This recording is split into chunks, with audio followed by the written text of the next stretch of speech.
गुड़िया 8 साल की एक नन्ही बच्ची थी जिसकी दुनिया उसकी बूढ़ी दादी के इर्द गिर्द घूमती थी। उसकी माँ उसे जन्म देते ही चल बसी और पिता भी एक दुर्घटना में छोड़ गए। तब से उसकी दादी ही उसका सब कुछ थी, माँ, पिता, दोस्त। उनका छोटा सा मिट्टी का घर गांव के कोने में था। टूटी छत से बरसात में पानी टपकता, दीवारों की मिट्टी झड़ने लगी, मगर यह घर गुड़िया के लिए किसी महल से कम नहीं था। दादी दिन भर दूसरों के घर काम करके पेट भरती और जो थोड़ा बहुत बचता उससे गुड़िया के लिए किताबें खरीद लाती। पढ़ाई ही उनकी आखिरी उम्मीद थी। शायद गुड़िया एक दिन बड़ा आदमी बन जाए और गरीबी के इस दलदल से निकल सके। गुड़िया को पढ़ाई से बहुत लगाव था।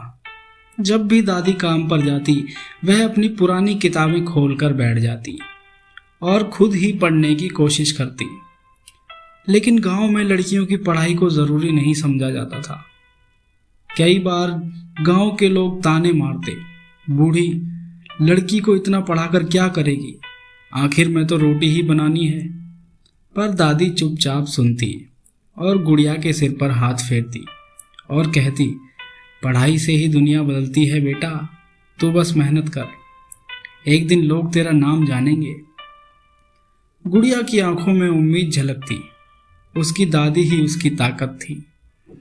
गांव में सर्दियां आ गई थी। मिट्टी के घर में ठंडी हवा सीधी घुसती थी। दादी ने अपनी पुरानी चादर से गुड़िया को ढक दिया, मगर भूख की चुभन ठंड से भी ज़्यादा तीखी थी। उस रात उनके पास खाने के लिए बस आधी रोटी थी।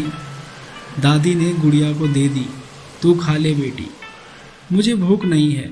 गुड़िया ने आंसू छिपाकर कहा, हम आधा आधा खाएंगे दादी। दादी मुस्कुराई। गरीबी ने उनके जीवन में अनगिनत तकलीफें दी थी, मगर उनकी ममता को मार नहीं पाई थी। गुड़िया का सपना था स्कूल जाना, मगर फिर फीस भरने के पैसे नहीं थे। गांव के स्कूल में गरीब बच्चों के लिए छूट थी, लेकिन किताबें, कपड़े और जूते चाहिए थे जो उनके पास नहीं थे। एक दिन दादी कुछ पैसे जोड़कर बाजार गई और गुड़िया के लिए पुरानी किताबें खरीद लाई। जब उन्होंने किताबें गुड़िया को दी, उसकी आंखों में खुशी की चमक उठी। उसने किताबों को छूकर देखा, जैसे कोई खजाना मिल गया हो। अब मैं भी स्कूल जाऊंगी, उसने खुशी से कहा। लेकिन रास्ता इतना आसान नहीं था। गांव के कुछ लोग बार बार ताने मारते, लड़की को ज़्यादा पढ़ाने की ज़रूरत नहीं है, आखिर में तो शादी करके दूसरे घर ही जाना है। पर दादी अडिग थी। उन्होंने गुड़िया को स्कूल भेजने का फैसला कर लिया था। गुड़िया को स्कूल में दाखिला तो मिल गया, लेकिन वहाँ भी मुश्किलें थी। उसके पास जूते नहीं थे, यूनिफॉर्म नहीं थी और कई बार उसे खाली पेट स्कूल जाना पड़ता था। एक दिन जब मास्टर जी ने गुड़िया से पूछा, तू इतनी चुप क्यों रहती है?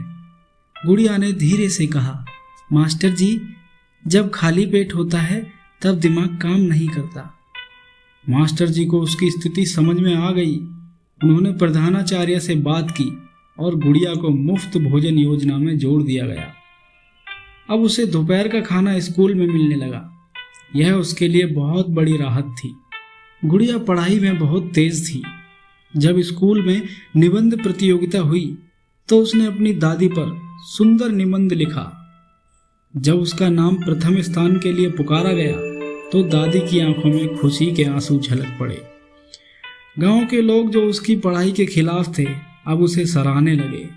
एक दिन गांव के सबसे अमीर आदमी ने गुड़िया को बुलाया और कहा, तू बहुत अच्छा लिखती है बेटा, अब से तेरी पढ़ाई का खर्चा मैं उठाऊंगा।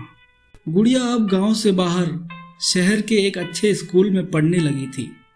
जब वह पहली बार बस में बैठी तो दादी ने उसका हाथ पकड़कर कहा, आज तू मेरी सबसे बड़ी खुशी है, अब तुझे कोई नहीं रोक सकता। गुड़िया ने वादा किया कि वह पढ़ लिख कर अपनी दादी के सारे सपने पूरे करेगी। गुड़िया की कहानी सिर्फ गरीबी और संघर्ष की नहीं, बल्कि उम्मीद और मेहनत की भी है। उसने दिखाया कि अगर कोई ठान ले तो मुश्किल हालात भी रास्ता बना सकते हैं। आज गुड़िया पढ़ लिख कर अफसर बन गई है और उसकी दादी गर्व से लोगों को बताती है, यही मेरी सबसे बड़ी जीत है।